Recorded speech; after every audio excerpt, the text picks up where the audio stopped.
సిరి సంపదలతో తులతూగాలంటే ఈ వ్రతాన్ని తప్పకుండా ఆచరించాలి. అది సత్యనారాయణ స్వామి వ్రతము. పిలిచిన వెంటనే పలికే దైవంగా పేరు పొందాడు. కార్తీక మాసంలో ఈ వ్రతాన్ని ముఖ్యంగా ఏకాదశి, పౌర్ణమి రోజులలో జరుపుకుంటారు. ఈ రోజులలో ఈ వ్రతాన్ని ఆచరించడం వలన విశేషమైన పుణ్యఫలాన్ని పొందవచ్చు. అంతేకాదు శుభకార్యాలలో కూడా ఈ సత్యనారాయణ స్వామి యొక్క వ్రతాన్ని ఆచరిస్తారు. అంటే వివాహ సమయాలలో, గృహప్రవేశ సమయాలలో ఈ వ్రతాన్ని ఆచరించడం వలన మోక్షప్రాప్తి కలుగుతుంది. ధనానికి ఎటువంటి లోటు ఉండదు. పూర్వకాలంలో పర్వత శ్రేష్ఠులలో ఒకడైన మేరు పర్వతం, ఆయన భార్య మేనక శ్రీ మహావిష్ణువు గురించి ఘోరమైన తపస్సు చేసి విష్ణువు అనుగ్రహంతో 2 కొడుకులను పర్వతాలుగా పొందారు. ఒకరు భద్రుడు, మరొకరు రత్నకుడు. భద్రుడు విష్ణుమూర్తిని గురించి తపస్సు చేసి శ్రీరామచంద్రమూర్తికి నివాస స్థానమై భద్రాచలంగా మారాడు.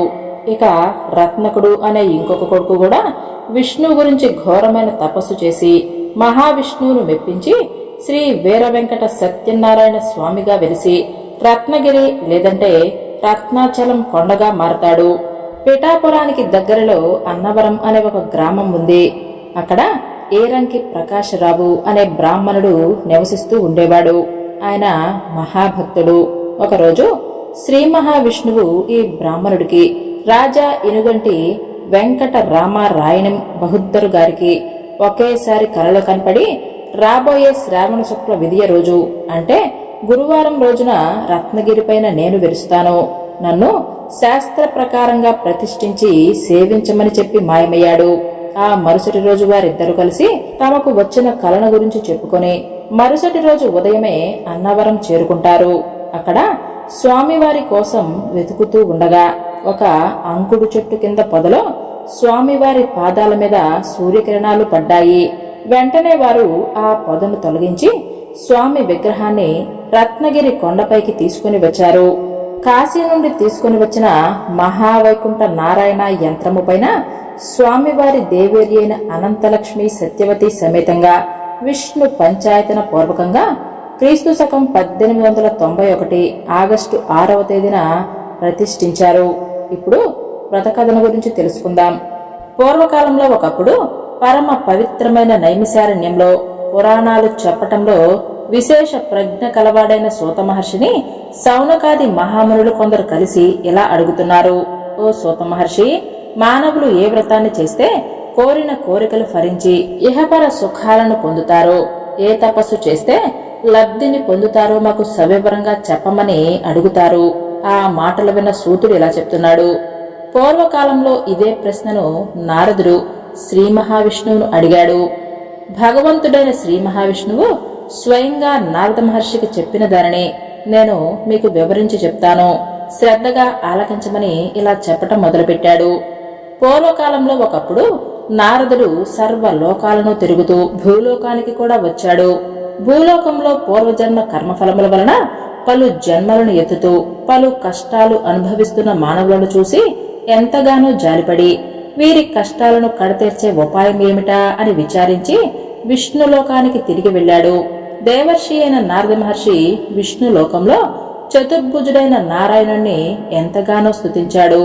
అప్పుడు శ్రీ మహావిష్ణువు ఆ స్తోత్రానికి సంతసించి, ఓ నారద మహర్షి, నీ రాకకు గల కారణం ఏమిటి, అసలు నీ కోరిక ఏమిటి చెప్పు, తీరుస్తాను అని అన్నాడు. అప్పుడు నారదుల వారు ఇలా అంటున్నారు. ఓ జగద్రక్షక, భూలోకంలో ఉన్న ప్రజలందరూ ఎన్నో జన్మలలో చేసిన పాపకర్మలను అనుభవిస్తూ ఉన్నారు. వారి కష్టాలను తీర్చగలిగే ఉపాయం ఏదైనా ఉంటే చెప్పి దయతో అనుగ్రహించమని ప్రార్థించాడు. అప్పుడు శ్రీ మహావిష్ణువు ఇలా చెప్తున్నాడు. నారదా, లోకానుగ్రహ కాంక్షతో మంచి విషయాన్నే అడిగావు, చాలా బాగుంది. మానవులు దేని వలన సంసార భ్రాంతిని వదిలి సుఖ సంతోషాలను పొందుతారో అలాంటి సులభమైన ఉపాయాలను చెబుతాను అని ఇలా చెప్పటం మొదలుపెట్టాడు. భూలోకంలోనూ స్వర్గలోకంలోనూ కూడా దుర్లభమైన మహాపుణ్యప్రదమైన వ్రతం ఒకటి ఉంది. అదే సత్యనారాయణ స్వామి వ్రతము. దానిని విధి విధానముగా భక్తి శ్రద్ధలతో ఆచరించిన వారు ఇహలోకంలో సర్వసుఖాలను అనుభవించి పరలోకంలో మోక్షాన్ని పొందుతారు. నారదుడు మరలా ఇలా అడుగుతున్నాడు. ఓ మహాప్రభు, ఈ వ్రతాన్ని ఆచరించడం వలన మనకేం ఫలితం వస్తుంది? ఆ వ్రతాన్ని ఆచరించడం ఎలా? ఇంతకు పూర్వం ఈ వ్రతాన్ని చేసి ఫలితాన్ని పొందిన వారు ఎవరైనా ఉన్నారా? అసలు ఈ వ్రతాన్ని ఎప్పుడు ఆచరించాలి? అంతా నాకు సవిస్తరంగా తెలియజేయమని కోరాడు.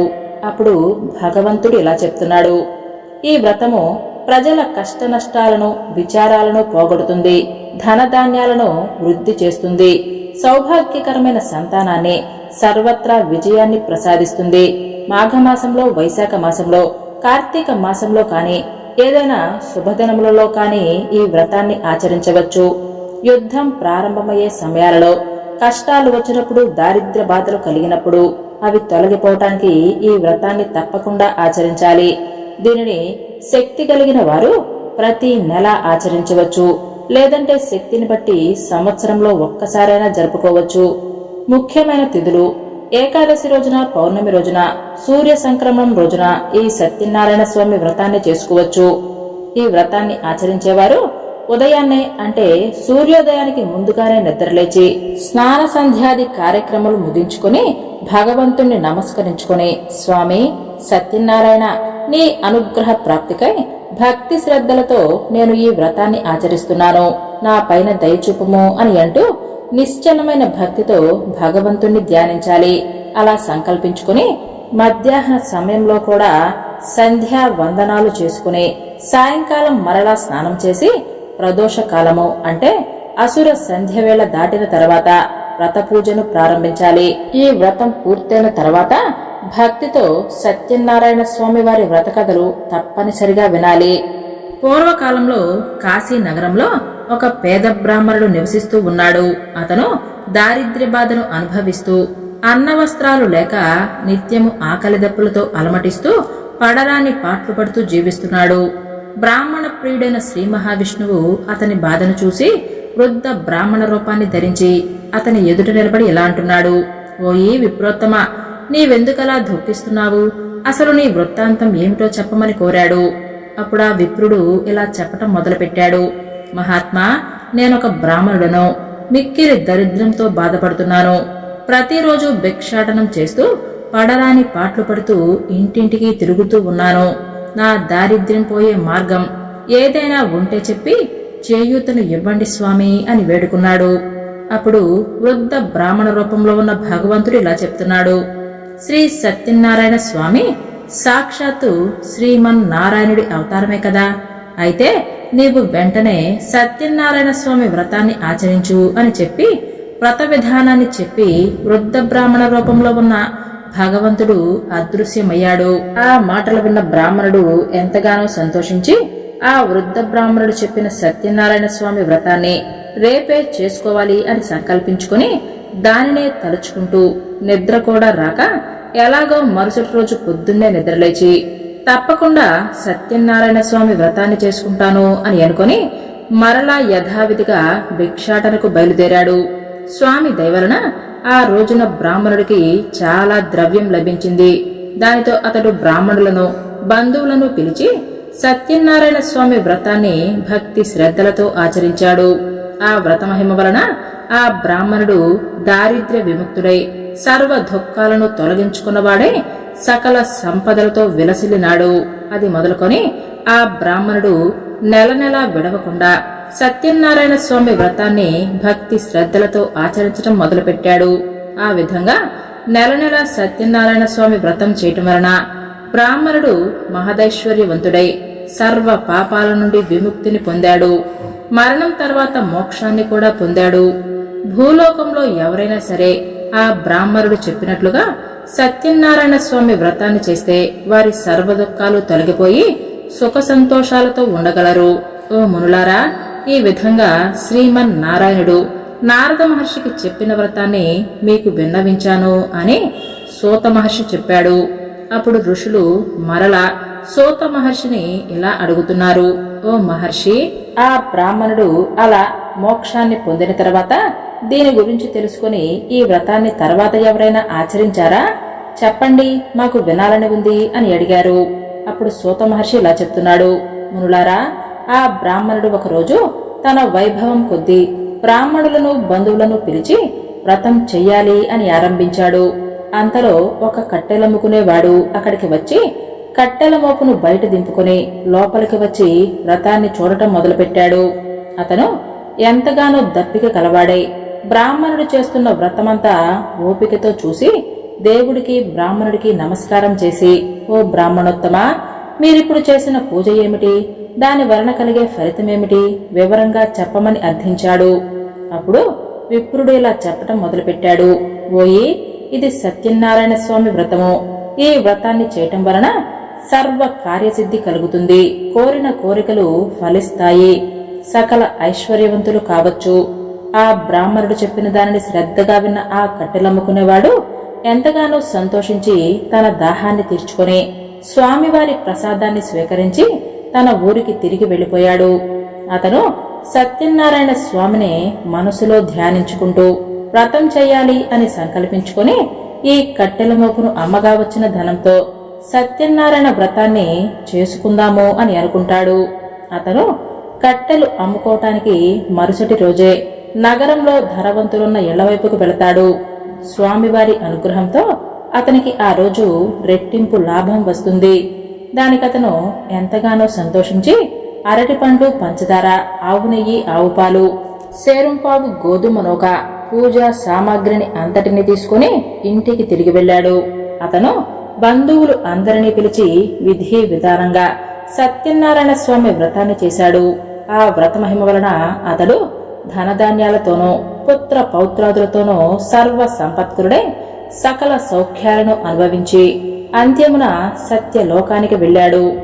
మరలా సూతుడు ఇలా చెప్తున్నాడు. ఓ మునులారా, మీకు మరొక కథను చెప్తాను వినండి అని ఇలా చెప్పటం మొదలుపెట్టాడు. పూర్వము ఉల్కాముకుడు అనే రాజు ఉండేవాడు. అతను ఇంద్రియాలను జయించిన వాడై సత్యవంతుడై ప్రతిరోజు దేవాలయాలకు వెళ్లి అక్కడ బ్రాహ్మణులకు ధనమిచ్చి వారిని సంతృప్తిపరిచి దైవ దర్శనం చేసుకుని తిరిగి వెళుతూ ఉండేవాడు. అతని భార్య ఎంతో సౌందర్యవతి. ఒకరోజు ఆ రాజు ధర్మపత్ని సమేతుడై భద్రశిల నదీ తీరంలో సత్యనారాయణ వ్రతాన్ని ఆచరిస్తున్నాడు. ఇంతలో సాధువు అనే ఒక వర్తకుడు అపారమైన ధనరాశులతోనూ వస్తువులతోనూ నిండి ఉన్న తన నావను అదే తీరంలో నిలిపి వ్రతాన్ని చేస్తున్న రాజు దగ్గరికి వచ్చి వినయంతో ఇలా అడుగుతున్నాడు. ఓ రాజా, భక్తి శ్రద్ధలతో మీరు చేస్తున్న ఈ వ్రతమేమిటి?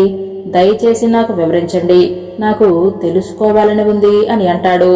అప్పుడు ఆ రాజు, ఓ సాధు, పుత్ర సంతాన ప్రాప్తికై మేము ఈ వ్రతాన్ని చేస్తున్నాము అని చెప్తాడు. మహారాజు చెప్పిన మాటలు విన్న సాధువు, ఓ రాజా, నాకు కూడా సంతానం లేదు. ఈ వ్రతాన్ని చేయటం వలన సంతానం కలిగితే నేను కూడా ఈ వ్రతాన్ని ఆచరిస్తాను అని అన్నాడు. ఆ తర్వాత సాధువు తన వ్యాపారాన్ని ముగించుకుని ఇంటికి తిరిగి వచ్చి భార్య అయిన లీలావతితో ఈ వ్రతం గురించి వివరించి చెప్పాడు. సంతానం కలిగితే తప్పకుండా ఈ వ్రతాన్ని ఆచరిస్తాము అని అనుకున్నాడు. ఒకరోజు లీలావతి ధర్మ పరాయణురాలై భర్తతో సుఖించింది. దాని ఫలితంగా గర్భవతి అయి 10వ మాసంలో పండంటి బాలికను ప్రసవించింది. ఆ బాలిక శుక్లపక్ష చంద్రుడి వలె దినదిన ప్రవర్ధమానమవుతూ ఉంది. తల్లిదండ్రులు ఆమెకు కళావతి అనే పేరును పెట్టారు. అప్పుడు లీలావతి భర్తతో ఇలా అంటుంది. నాథా, మనకు సంతానం కలిగితే సత్యనారాయణ వ్రతాన్ని చేసుకుందాము అని అనుకున్నాం కదా. మనకు పుత్రిక జన్మించింది కాబట్టి ఈ వ్రతాన్ని చెయ్యండి అని పలుకుతుంది. దానికి ఆ వర్తకుడు, మన అమ్మాయి వివాహ సమయంలో తప్పకుండా ఈ వ్రతాన్ని ఆచరిద్దాము అని చెప్పి వ్యాపార పని మీద నగరానికి వెళ్లిపోయాడు. ఇలా కళావతి పెరుగుతూ యుక్త వయస్సుకు చేరుకుంది. అది గమనించి సాధువు తన సహచరులతో ఆలోచించి వరుణ్ణి వెతకటానికి దూతను పంపించాడు. సాధువు అలా ఆజ్ఞాపించగా దూత కాంచన నగరానికి వెళ్లి అక్కడ ఒక చక్కని యోగ్యుడైన వర్తకుని కుమారుని చూసి వెంట తీసుకుని వచ్చాడు. అందగాడైన ఆ బాలకుణ్ణి చూసి సాధువు తన కుమార్తెకిచ్చి విధి విధానముగా వివాహం జరిపించాడు. పుత్రికా వివాహ ఆనందంలో పడి ఆ సాధువు పెళ్లి వేడుకలలో పడి సత్యనారాయణ స్వామి వ్రతాన్ని మర్చిపోయాడు. అందుకు స్వామికి ఆగ్రహం వచ్చింది. తరువాత కొంతకాలానికి వ్యాపార దక్షత గల సాధువు వ్యాపార నిమిత్తమై తన అల్లుడితో సహా బయలుదేరి సముద్ర తీరాన ఉన్న రత్నసానపురము అనే నగరానికి బయలుదేరాడు. ఆ పురాన్ని చంద్రకేతుడు అనే మహారాజు పరిపాలిస్తున్నాడు. సత్యనారాయణ స్వామికి కోపం వచ్చి తన ప్రతిజ్ఞను మర్చిపోయిన సాధువును శపించాలి అని అనుకున్నాడు. వ్రతం చేస్తానని మర్చిపోయిన సాధువును అత్యంత దారుణము, కాఠిన్యత గల దుఃఖం అతనికి కలుగుగాక అని శపించాడు. ఆ శాప ప్రభావం వలన ఆ రోజే ఆ రాజుగారి ధనాగారంలోనికి కొందరు దొంగలు ప్రవేశించి ధనాన్ని అపహరించుకుని రాజభటులు తరుముతూ ఉండగా ఆ దొంగలు సాధువు వర్తకులు ఉన్న వైపుగా పరిగెత్తారు. రాజభటులను చూసిన దొంగలు భయపడిపోయి ఆ ధనాన్ని సాధువు వర్తకులు ఉన్న చోట పడవేసి పారిపోయారు. రాజభటులు వచ్చి వర్తకుల వద్ద ఉన్న రాజధనాన్ని చూసి ఆ వర్తకులే దొంగలు అని నిర్ణయించుకుని ఆ సాధువును అల్లుణ్ణి బంధించి రాజు వద్దకు తీసుకుని వెళ్లారు. అప్పుడు ఆ రాజభటులు, మహారాజా, మన ధనము దొంగలతో సహా మేము పట్టుకొచ్చామని ఎంతగానో సంతోషించి చెప్పారు. అప్పుడు ఆ రాజు ఇలా అంటున్నాడు, విచారించాల్సిన పనేమీ లేదు, వీరిని తక్షణమే చెరసాలలో బంధించండి అని అన్నాడు. భటులు ఆ ఇద్దరు వర్తకులను కారాగారంలో బంధించారు. వర్తకులు ఎంతగా మొత్తుకున్నా కూడా సత్యదేవుని మాయ వలన వారిని ఎవ్వరూ పట్టించుకోలేదు. ఇక చంద్రకేతు మహారాజు వారి పడవలలో ఉన్న ధనమంతటిని తన ధనాగారానికి చేర్పించాడు. సత్యదేవుని శాపం వలన ఇంటి వద్ద ఉన్న సాధువు భార్య కూడా కష్టాల పాలు అయింది. వారి ఇంట్లో ఉన్న ధనధాన్యాలు అన్నింటినీ దొంగలు అపహరించుకుని పోయారు. వర్తకుడి భార్య తీవ్ర మనోవేదనతో రోగగ్రస్తురాలు అయింది. తినటానికి తిండి లేక ఇంటింటికి తిరిగి భిక్షమెత్తుకుని బతకటం మొదలుపెట్టింది. కుమార్తె కళావతి కూడా ఆకలికి అలమటిస్తూ భిక్షమెత్తుకోవటం మొదలుపెట్టింది. అలా తిరుగుతూ ఒకరోజు ఒక బ్రాహ్మణుడింటికి చేరుకుంది. అక్కడ బ్రాహ్మణుడు సత్యనారాయణ స్వామి వ్రతం చేస్తూ ఉండగా చూసింది. ఆ కథను మొత్తం విని కరుణించి కాపాడమని స్వామిని మనస్ఫూర్తిగా వేడుకుంది. ప్రసాదాన్ని కూడా స్వీకరించి బాగా పొద్దుపోయిన తర్వాత ఇల్లును చేరుకుంది.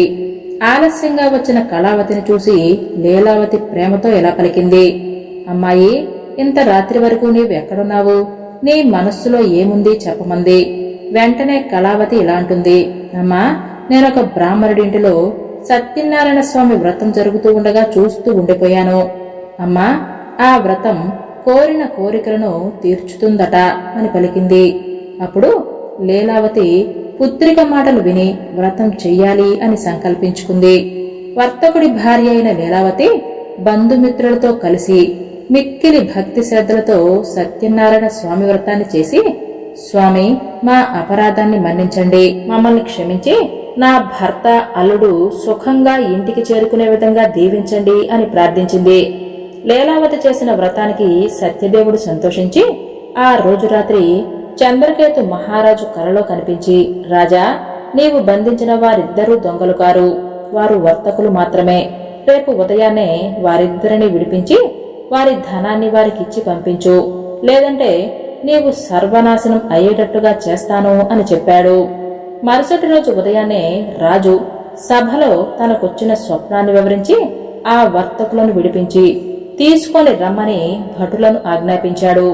వారు అలాగే చేసి వర్తకులు ఇద్దరిని రాజు వద్దకు తీసుకుని వచ్చి, రాజా, వర్తకులను తీసుకొచ్చాము అని చెప్పారు. ఆ వర్తకులు ఇద్దరు రాజుకు నమస్కరించి గత సంగతులు తలుచుకుని తమకొచ్చిన కష్టానికి బాధపడుతూ భయభ్రాంతులై నిలబడ్డారు.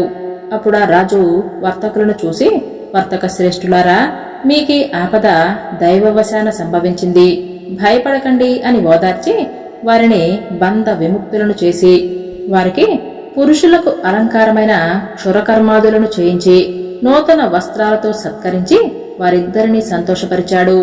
రాజు ఇంకా వారికి అనేక విధాలుగా గౌరవించి స్వాధీనం చేసుకున్న ధనానికి రెట్టింపు ధనాన్ని ఇచ్చి వారిద్దరినీ సంబరపరిచాడు.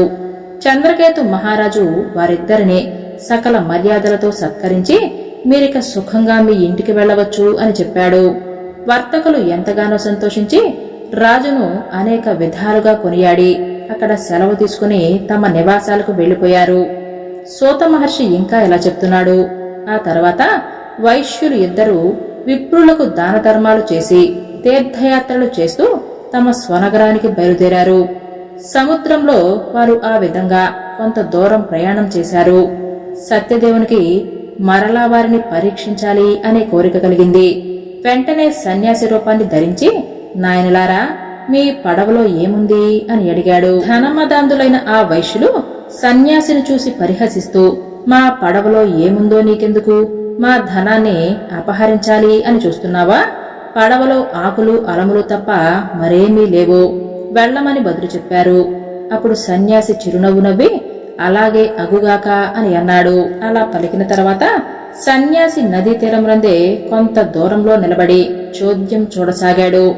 సన్యాసి అలా వెళ్ళగానే సాధువర్తకుడు కాలకృత్యాలు తీర్చుకుని వచ్చి పడవలోనికి వెళ్లి చూసి ఆశ్చర్యపోయి నిశ్చేష్టుడయ్యాడు. దుఃఖంతో మూర్ఛిల్లిపోయాడు. తెలివి వచ్చిన తర్వాత తమ ధనధాన్య సంపదలన్నీ ఏమైపోయాయి అని విలపించసాగాడు. అప్పుడు అల్లుడు మామగారిని చూసి, మావయ్య, ఏడవటం వలన ప్రయోజనం ఏమిటి? సాధుగుణాత్ముడైన సన్యాసిని పరిహసించటం వలనే మనకి దుస్థితి వచ్చింది. సన్యాసి కోపం వలనే సర్వస్వము కోల్పోయాము. కనుక ఆయననే ఇప్పుడు వేడుకుందాము. ఆయన్నే శరణు కోరదాం. మనల్ని తప్పకుండా కరుణిస్తాడు. మన కోరికలు నెరవేరగలవు అని అన్నాడు. అల్లుడి మాట విన్న మామగారు పరుగు పరుగున ఆ సన్యాసి వద్దకు వెళ్లి మనసారా నమస్కరించుకుని వినయంతో ఇలా అన్నాడు. స్వామి, జ్ఞాన శూన్యుడినై మిమ్మల్ని పరిహసించాను. నా తప్పును మన్నించండి. క్షమించి నా పైన దయ చూపించండి అని పరిపరి విధాలుగా ప్రార్థించాడు. బోరున విలపించాడు. అప్పుడు ఆ సన్యాసి ఇలా అంటాడు. ఓయి, నా వ్రతాన్ని చేస్తాను అని చెప్పి మరిచిపోవటం భావ్యమేనా? దుష్టబుద్ధితో ఉన్న నీకు కనువిప్పు కలిగించటానికే నేను శాపాన్ని ఇచ్చాను. నా శాపం వలనే నీకీ దుస్థితి సంభవించింది. ఇప్పటికైనా తెలుసుకున్నావా అని అన్నాడు. ఆ మాటలు విన్న సాధువు, స్వామి పుండరీకాక్ష, లోకమంతా నీ మాయా మోహంలో పడి కొట్టుమిట్టాడుతూ ఉంటుంది. బ్రహ్మాది దేవతలే నీ మాయను తెలుసుకోలేకుండా ఉన్నారు. నిన్ను తెలుసుకోలేకపోయాను. నేను మానవ మాత్రుడనే. నేనెంతటి వాడిని తండ్రి? నీ మాయలో చిక్కుకున్న సూక్ష్మ అజ్ఞానిని. స్వామి, నా అపరాధాన్ని మన్నించు. ఇక మీదట నీ పూజను తప్పకుండా చేస్తాను. శరణన్న వారిని రక్షించే కరుణా సముద్రుడవు. నన్ను అనుగ్రహించి నా ధనాన్ని నాకు ఇవ్వమని పరిపరి విధాలుగా ప్రార్థించాడు. సాధు మాటలు విన్న స్వామివారు అతని కోరికను తీర్చి అంతర్ధానమయ్యాడు. ఆ తర్వాత సాధువు తన నావ వద్దకు వచ్చి చూడగా అది ఎంత ధనరాశులతో నిండిపోయి ఉంది. అది గమనించి ఎంతగానో సంతోషించి ఆ సత్యదేవుని దయవలనే తన కోరిక తీరింది అని అనుకుని తన పరివారంతో సహా స్వామిని పూజించి స్వగృహానికి ప్రయాణం చేశాడు. కొంతసేపటికి తన సంపదను సంరక్షిస్తున్న అల్లుడితో ఇలా అంటున్నాడు. అల్లుడా, మనం మన రత్నపురానికి చేరాము అని అంటూ తమ రాకను తెరపడానికై ఒక దూతను ఇంటికి పంపించాడు. ఆ దూత నగరానికి వెళ్లి లీలావతితో, అమ్మా నమస్కారము, మన అన్నయ్య గారు అల్లుడు గారు వచ్చారు. బంధుమిత్రువులు అందరితో కలిసి వస్తున్నారు. ఇప్పుడే పడవ వచ్చింది అని వార్తను చెప్పాడు. అప్పుడు లీలావతి దూత మాటలు విని సంబరపడి, అమ్మాయి కళావతి, సత్యనారాయణ వ్రతం త్వరగా ముగించిరావమ్మా. నేను నావ వద్దకు వెళుతున్నాను. నీ తండ్రిని భర్తను చూడటానికి త్వరగా రా అని చెప్పింది. తల్లి మాటలు విన్న కళావతి హడావుడిగా వ్రతాన్ని ముగించుకుని ప్రసాదాన్ని తినటం మర్చిపోయి పరుగు పరుగున తన భర్తను చూడటానికి వెళ్ళింది. ప్రసాదాన్ని స్వీకరించకపోవటం వలన సత్యదేవుడికి కోపం వచ్చి ధనాన్ని సంరక్షిస్తున్న అల్లుడితో సహా పడవ నీటిలో మునిగిపోయేటట్టుగా చేశాడు. అది చూసి ఒడ్డున ఉన్నవారు హాహాకారాలు చేశారు. లీలావతి, కళావతి ఎంతగానో బాధపడ్డారు. హఠాత్తుగా పడవ అలా మునిగిపోవటాన్ని చూసిన తల్లి నెత్తి నోరు బాదుకుంటూ విలపిస్తూ భర్తతో ఇలా అంటుంది. ఏమండి, అల్లుడు అంత హఠాత్తుగా పడవతో సహా ఎలా మునిగిపోయాడు? ఇదంతా దేవుడి మాయ కాక మరేమిటి అని అంటూ బాధపడుతూ ఉంటుంది. కళావతి భర్త మునిగిపోయినందుకు పడిపడి ఏడవసాగింది. తన భర్త తన కళ్ల ఎదుటే మునిగిపోవటాన్ని చూసిన కళావతి అతని పాదుకలను తీసుకుని వాటితో సహా సహగమనం చేయటానికి సిద్ధపడింది. సాధువు ఇదంతా చూసి ఎంతగానో బాధపడి బాగా ఆలోచించి ఇదంతా స్వామి మహిమే అయి ఉంటుంది అని ఊహించి శక్తి కొలది స్వామిని పూజిస్తాను అని తలచుకుని అందరితో పాటు స్వామిని వేడుకున్నాడు.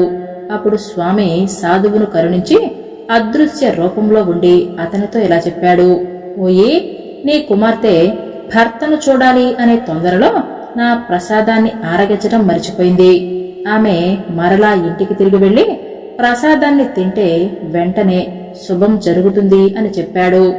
ఆకాశవాణి పలుకులు విన్న కళావతి వెంటనే ఇంటికి తిరిగి వెళ్లి ప్రసాదాన్ని పుచ్చుకొని తప్పును మన్నించమని వేడుకుంది. మరలా తిరిగి సముద్ర ప్రాంతానికి చేరుకుంది. ఆశ్చర్యంగా తన భర్త నావతో సహా నీటిపైన తేలుతూ ఉండటాన్ని చూసి ఎంతగానో సంతోషపడింది. అక్కడ ఉన్నవారందరూ సంతోషించారు. ఆ తర్వాత కళావతి తండ్రితో ఎలా అంటుంది: తండ్రి, ఇక ఆలస్యమెందుకు, ఇంటికి వెళ్దాం పదండి అని అంటుంది. అప్పుడు సాధువు అక్కడే అందరితో కలిసి సత్యనారాయణ స్వామి వ్రతాన్ని చేసుకుని తిరిగి ఇంటికి వెళ్లిపోయాడు. ఆ తర్వాత ఆ వైశ్యుడు తన జీవితకాలమంతా ప్రతి పౌర్ణమి తిథిలోనూ రవి సంక్రమణ సమయమందు సత్యనారాయణ స్వామి వ్రతాన్ని చేస్తూ సర్వ సుఖాలను పొంది అంత్యములో అమర లోకానికి వెళ్లిపోయాడు. సూత మహర్షి ఇంకా ఇలా చెప్పటం మొదలుపెట్టాడు: ఓ మునిశ్రేష్ఠులారా, మీకు మరొక కథను వివరిస్తాను, శ్రద్ధగా వినండి అని అన్నాడు. పూర్వకాలంలో తుంగధ్వజుడు అనే రాజు మిగులు ధర్మపరాయణుడై ప్రజలను కన్న బిడ్డల వలె చూస్తూ రాజ్యపాలన చేస్తున్నాడు. ఆ మహారాజు ఒక రోజు వేటకై అడవులకు వెళ్లి తిరుగుతూ ఉండగా మార్గ మధ్యమంలో విశ్రాంతి తీసుకోవడానికి ఒక మారేడు చెట్టు కిందకు వస్తాడు. అక్కడ కొంతమంది గొలలు తమ బంధుమిత్రులతో సహా వ్రతాన్ని చేస్తూ ఉండగా చూసి స్వామివారికి కనీసం నమస్కారం కూడా చేయకుండా నిర్లక్ష్యముగా చూశాడు. ఆ వ్రతం పూర్తయిన తర్వాత గోపాలురు ప్రసాదాన్ని రాజుకిచ్చి స్వీకరించమని చెప్తారు. గోపాలురు అందరూ ఆ ప్రసాదాన్ని తింటారు. కాని రాజుగారికి అహం అడ్డువచ్చి, మీరు పెడితే నేను తినటం ఏమిటి అని అనుకుని ప్రసాదాన్ని అక్కడే విడిచిపెట్టి వెళ్లిపోయాడు. అప్పుడు స్వామివారికి కోపం వచ్చి రాజుపైన ఆగ్రహించాడు. దాని ఫలితంగా రాజు యొక్క 100 మంది కుమారులు చనిపోయారు.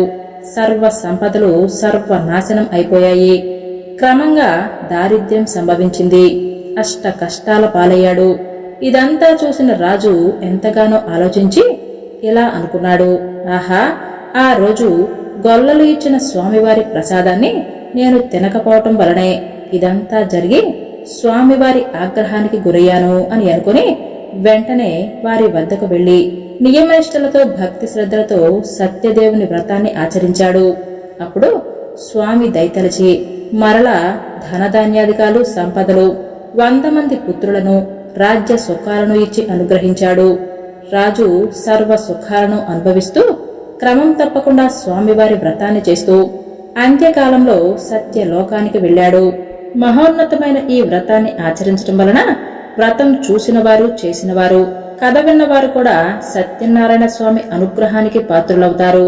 అంతేకాదు, విశేషంగా కలియుగంలో సత్యనారాయణ స్వామి వ్రతానికి మించినది లేదు. ఇది ప్రత్యక్ష ఫలప్రదమైనది. ఈ కలియుగంలో సత్యనారాయణ స్వామిని కొందరు సత్యదేవుడని, సత్యనారాయణుడని, సర్వేశ్వరుడు అని పిలుచుకుంటారు. ఎవరు ఏ పేరుతో పిలిచినా కోరికలు తీర్చే స్వామి సత్యనారాయణ స్వామియే.